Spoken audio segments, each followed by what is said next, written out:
Welcome.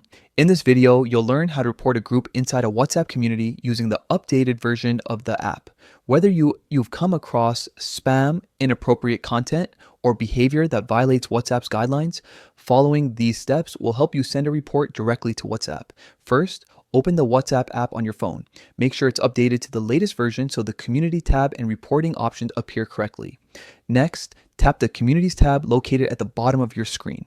This section gathers all your groups connected within a specific community, making it easier to manage and navigate through them.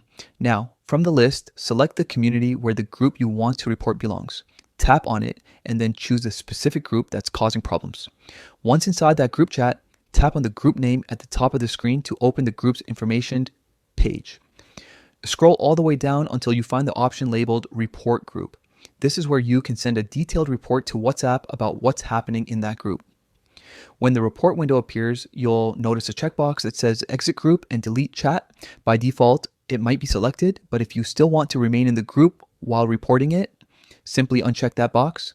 After that, tap Report to confirm your submission.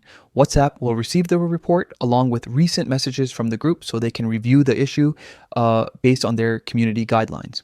And that's it. You've successfully reported a group within a WhatsApp community. Taking a few moments to report harmful or spammy groups helps keep communities safer and more enjoyable for everyone. If you found this guide helpful, consider checking out other tips on how to manage your WhatsApp experience and stay in control of your chats and communities.